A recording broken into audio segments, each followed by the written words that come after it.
el Centro Apostólico Altar de Jehová de Eclesía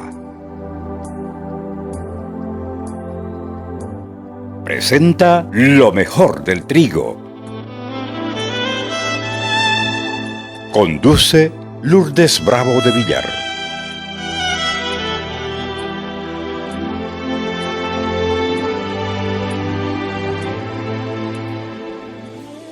Jesús mismo dijo, Mateo 6, 31, 32, no se afanen pues diciendo qué comeremos o qué beberemos o qué vestiremos, porque los gentiles, ¿cuáles son los gentiles? Los de afuera, los que no conocen a Dios. Los gentiles buscan todas estas cosas, pero vuestro Padre Celestial sabe que tenéis necesidad de todas estas cosas. El Señor no es ciego, Él lo ve todo, pero su mayor anhelo es que vos, en vez de estar preocupado por estas cosas que no son importantes, pongas tu confianza en Él, que lo busques primero a Él antes que todas las cosas, y Él va a suplir, como lo dijo Mateo 6, 33, busquen primeramente el reino de Dios y su justicia, y todas estas cosas, ropa, comida y tanta deseo ahí guardado en la cabeza, van a ser añadidos. Preocúpate primero por las cosas del Señor y el Señor se va a preocupar por vos. Esto está diciendo, si no van a durar las cosas que te preocupan, déjate de preocupar, porque te vas a enfermar preocupándote por algo que no puedes cambiar y que es inútil desesperarte. Es obvio que todos en ciertos momentos sufrimos de ansiedad, sufrimos de preocupaciones por las presiones de la vida, pero la mayoría de las personas rápidamente logra controlar su actitud y deja la situación en manos del Señor y sigue adelante. Pero algunas personas no pueden controlar su ansiedad. Las preocupaciones no las pueden controlar, los temores no los pueden controlar y terminan batallando con estas cosas a diario. A veces temen las cosas más pequeñas y esto les produce o les causa un verdadero problema porque domina sus vidas y después quedan enfermos. Vienen los síntomas físicos y esto para algunos revela un problema muy serio. 2. Él quiere enseñarnos que la preocupación es antinatural. Ahora, ¿cómo nosotros vamos a hacer para que poder aplicar estas cosas? ¿Qué necesitamos?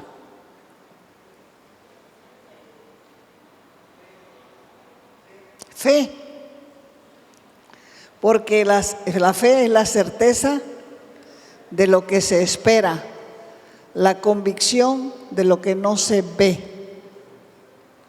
La fe es la certeza de lo que se espera, la convicción de lo que no se ve. Jesús nos da un ejemplo de la naturaleza. Mateo 6, 26 dice, miren los pájaros, no plantan, ni cosechan, ni guardan comida en graneros, porque el Padre Celestial los alimenta. ¿Y no son ustedes para Él mucho más valiosos que los pájaros?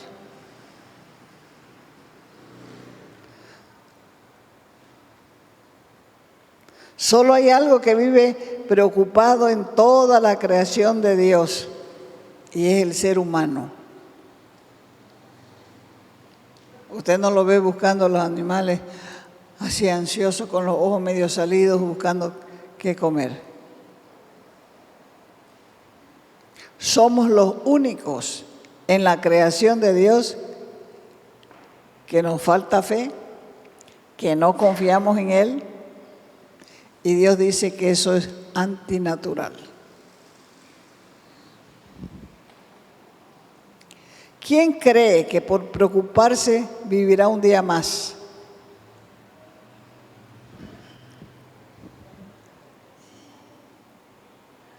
¿Quién cree? No es un secreto que hoy en día la gente, el mundo entero vive preocupado. ¿Y preocupado por qué? Por dinero. Por las relaciones nos preocupamos, por nuestros hijos, por nuestra casa, por nuestras mascotas, por todo casi nos preocupamos. La preocupación no es buena. Jesús pensó que la preocupación era un tema tan importante que pasó un tiempo enseñando acerca de la preocupación en el Sermón del Monte. 3. La preocupación es inútil. El preocuparse no cambia nada. Mateo 6:27. ¿Acaso con todas sus preocupaciones pueden añadir un solo momento a su vida? NBI. O sea que cuando te preocupas acerca de un problema, eso no te va a llevar ni un centímetro más acerca de la solución. Es como estar sentado sin movimiento, porque la preocupación no cambia nada, excepto a vos. ¿Por qué? Porque te hace la vida miserable. Pensá en todo el tiempo en que gastaste tu energía preocupado. Todos nos preocupamos cuando atravesamos periodos de incertidumbre, periodos de cambio, cuando debemos afrontar decisiones, cuando se presentan problemas o cuando se presentan situaciones de conflicto. Pero lo que marca la diferencia entre un malestar temporal o un sufrimiento prolongado viene dado por la manera en que nos preocupamos. Existe una preocupación inútil que lo único que aporta es ansiedad y miedo, porque una preocupación que no afronta ni resuelve las dificultades, ¿qué es lo que te hace? Sufrir más de la cuenta. Y además te arrebata tu presente. 4. Y al final, toda preocupación es innecesaria. Mateo 6:30. Dice, si Dios cuida de manera tan maravillosa las flores silvestres, que hoy están y mañana se echan al fuego, tengan por seguro que cuidará de ustedes. ¿Por qué tienen tan poca fe?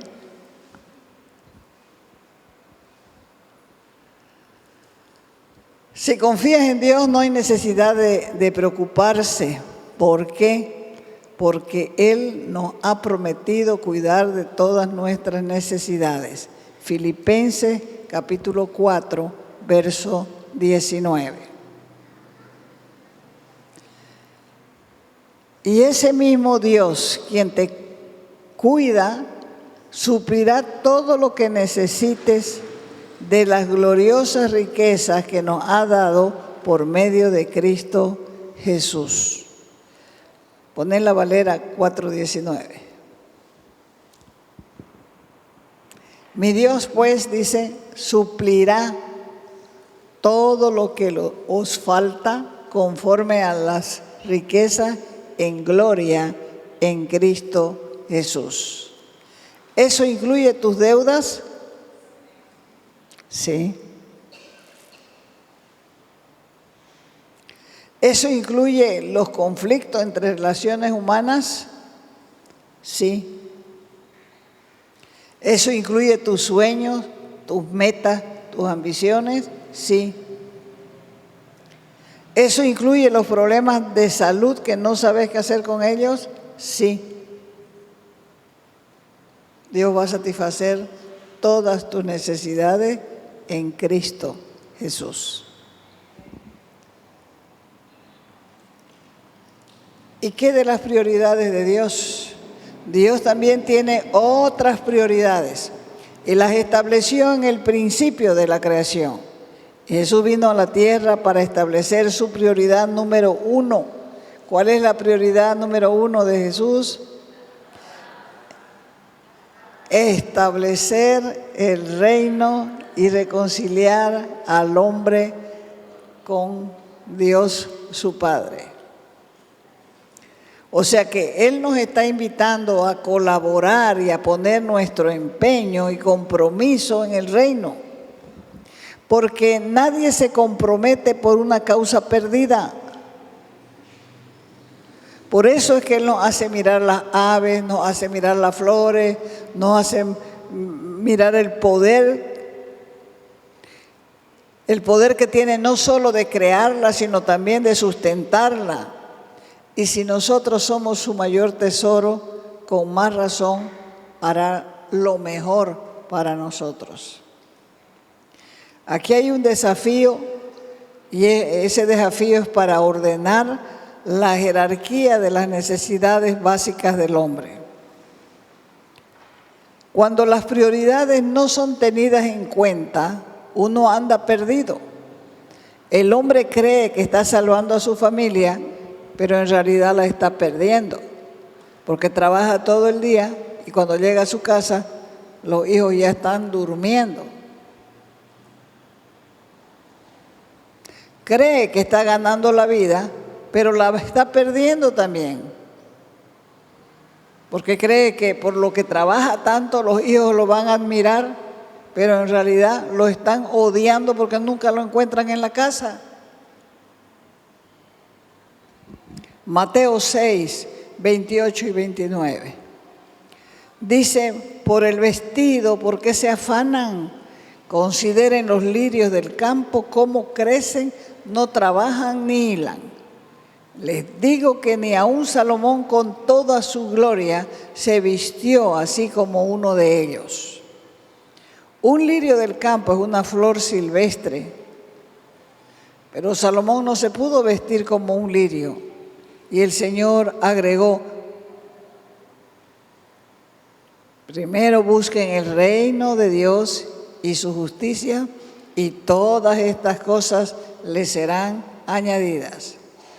¿Qué es el reino de los cielos o el reino de Dios? Es lo mismo.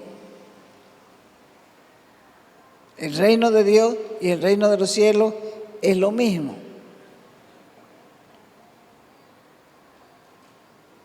El reino de los cielos aparece en Mateo y el reino de Dios aparece en los otros 3 evangelios. Mateo capítulo 3, versos del 1 al 2. Dice, en aquellos días vino Juan el Bautista predicando en el desierto de Judea y diciendo, ¿qué decía Juan? Arrepentíos porque el reino de los cielos se ha acercado. Cuando tomaron preso a Juan el Bautista y lo metieron a la cárcel de Maqueronte, donde iba a ser ejecutado posteriormente, empezó su ministerio el Señor Jesús. Y en Mateo 4:17 dice, desde entonces comenzó Jesús a predicar y a decir que lo mismo, arrepentíos porque el reino de los cielos se ha acercado. Cuando los 12 discípulos, los 12 apóstoles fueron enviados, tenían que predicar el mismo mensaje que predicó Juan y el mismo mensaje que predicó Jesús. Y yendo, dice Mateo 10:17, prediquen diciendo, el reino de los cielos se ha acercado.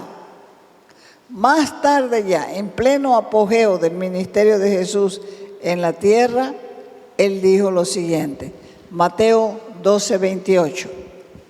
Pues si yo, dijo Jesús, por el Espíritu de Dios echo fuera los demonios, ciertamente ha llegado a vosotros el reino de Dios. Y aun cuando el rey está ausente físicamente, el reino de los cielos existe. ¿Dónde?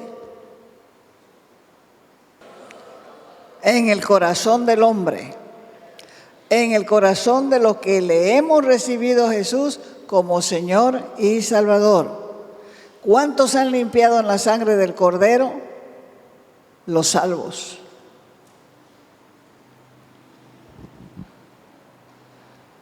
Cuando Jesús comenzó su ministerio, fue a Galilea y fue predicando el Evangelio del Reino. Porque el Evangelio, las buenas nuevas, es la puerta de entrada al reino. Hay gente que conoce el Evangelio, pero igual se irá al infierno. ¿Por qué? Porque lo escuchó, sabe de qué se trata, pero no quiso entrar. O sea, no basta con escuchar, hay que obedecer y hay que entrar. Jesús le explicó esto a Nicodemo. Cuando Nicodemo se acercó a Jesús de noche para hacerle preguntas, esta fue la respuesta que recibió. Respondió Jesús a Nicodemo y le dijo: de cierto te digo que el que no nace de agua y del Espíritu no puede entrar en el reino de Dios. No puede entrar. Necesita agua de la palabra y necesita el Espíritu para poder entrar. 6. Lo que nace de la carne, lo que nace humano es, y lo que nace del Espíritu, Espíritu es. Entonces, como te estaba diciendo, el nuevo nacimiento, según la Biblia, es tan radical como pasar de muerte a vida. Efesios capítulo 2, verso 1. Ahí se van a dar cuenta por qué se pasa de muerte a vida. Él les dio vida a ustedes, dice. ¿Quiénes son los vosotros? Nosotros. Él les dio vida a vosotros cuando estabais, ¿cómo estábamos? Muertos en nuestros delitos y en nuestros pecados. Cuando estamos en delitos y pecados,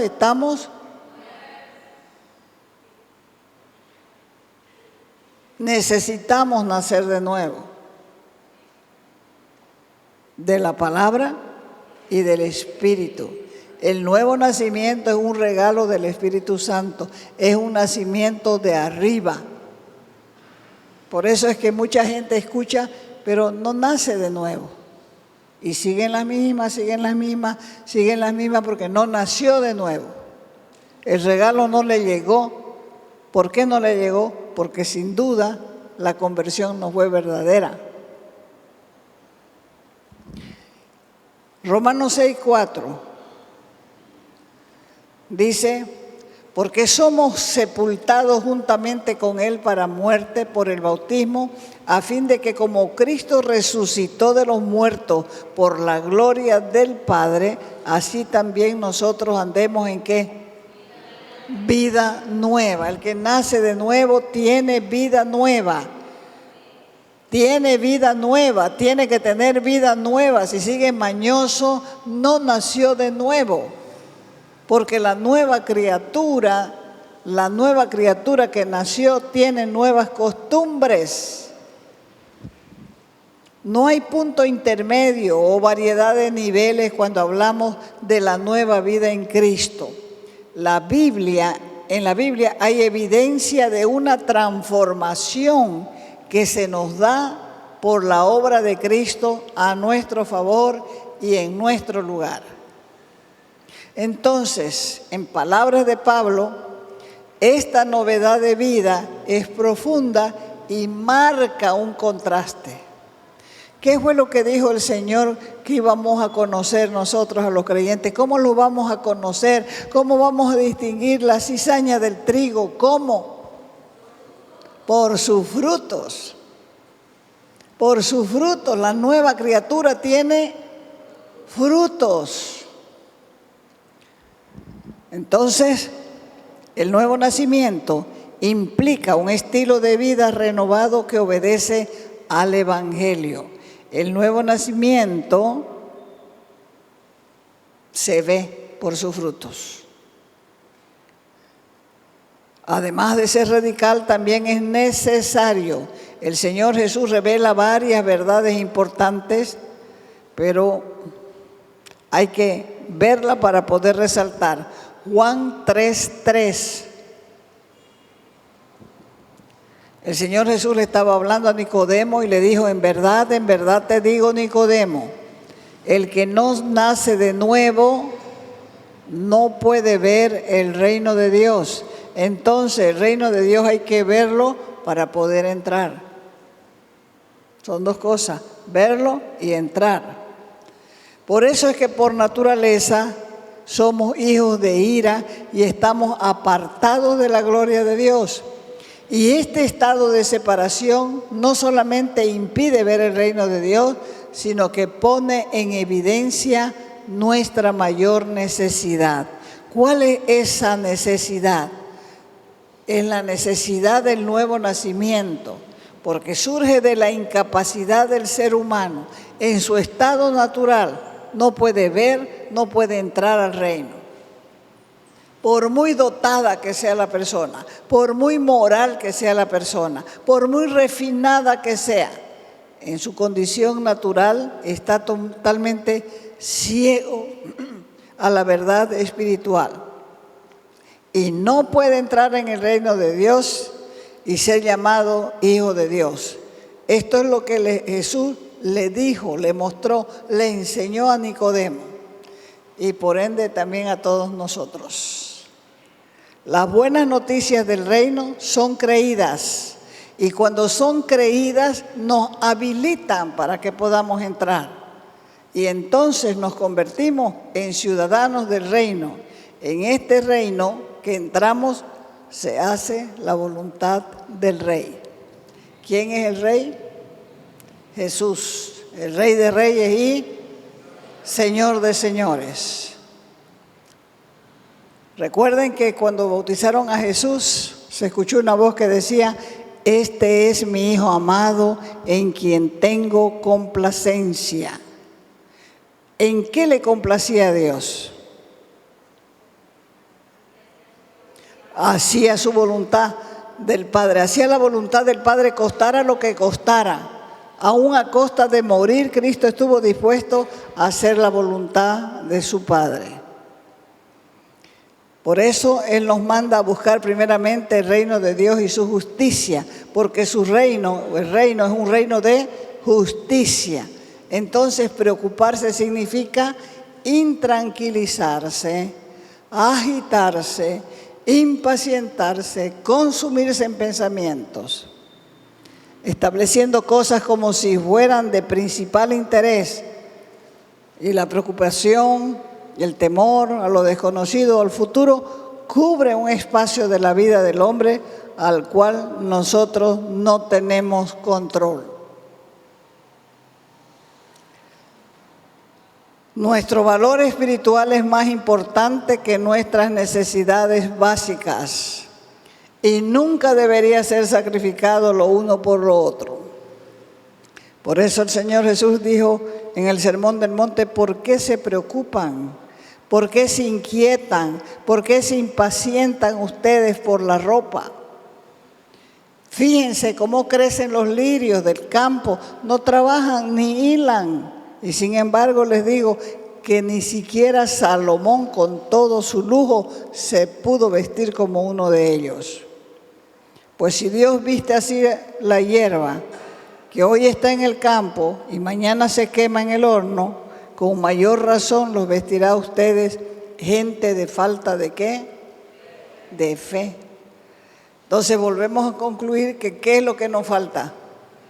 Fe, porque la fe es la certeza de lo que no vemos, la certeza de lo que esperamos y la convicción de lo que no vemos. Dios necesita gente que le dé prioridad a su reino. Esto significa darle prioridad a su voluntad, porque en el reino de Dios se hace solamente la voluntad de Dios. Y quien le da la prioridad al reino renuncia a todo lo que es de menor importancia. Algunos no quieren venir a la iglesia y dicen, no puedo ir porque tengo que cuidar mi familia. Se quedan en su casa y viven peleando allá. Todo ese tiempo que se quedan en su casa están, mira que esto es sucio, mira esto flojo, mira tus cuadernos, mira tus zapatos.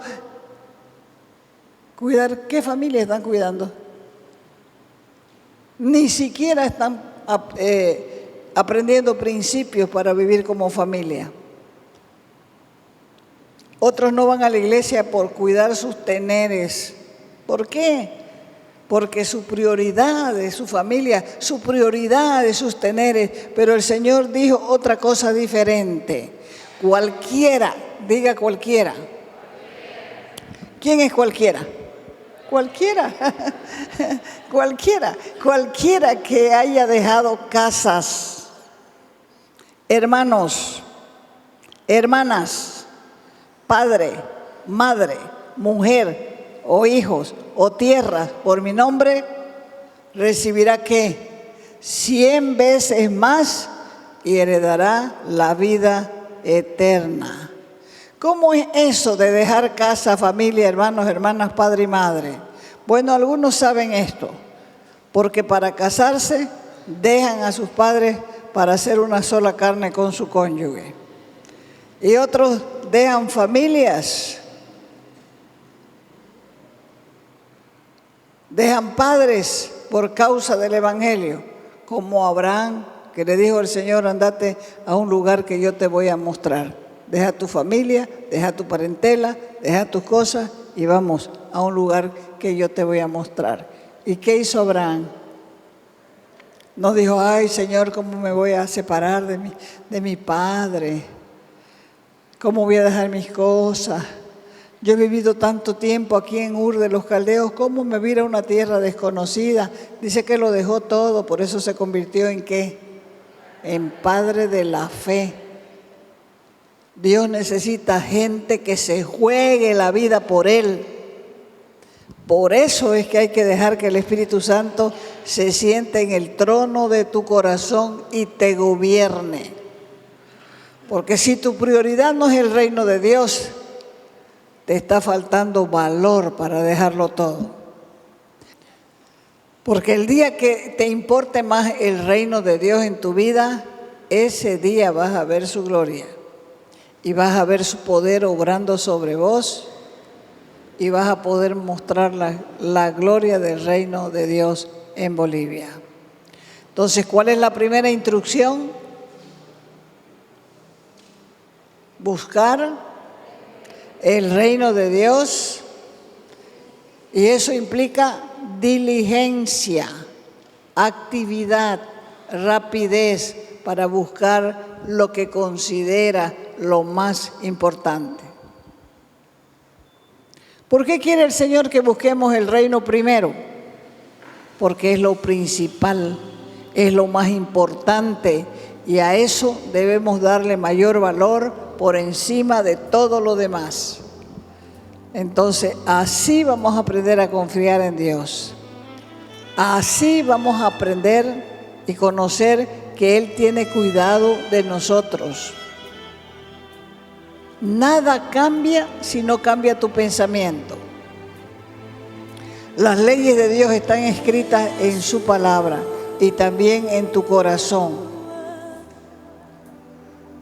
Entonces, esa palabra que tienes aquí y esa palabra que tienes aquí, Él la activa, Él la cambia, la convierte y te da confianza. Entonces la transformación, la metamorfosis comienza con la información. Si de veras quieres cambiar, cambia lo que ves. Si de veras quieres cambiar, cambia lo que lees. Si de veras quieres cambiar, cambia tus amistades, por lo menos al principio, para que esas amistades no sean un atraso para tu nueva vida en Cristo. Te invitamos a nuestras reuniones los días viernes y sábado a las 6 de la tarde. Los domingos a las 10 de la mañana y a las 6 de la tarde. Calle Nicolás Suárez, esquina Félix Pinto.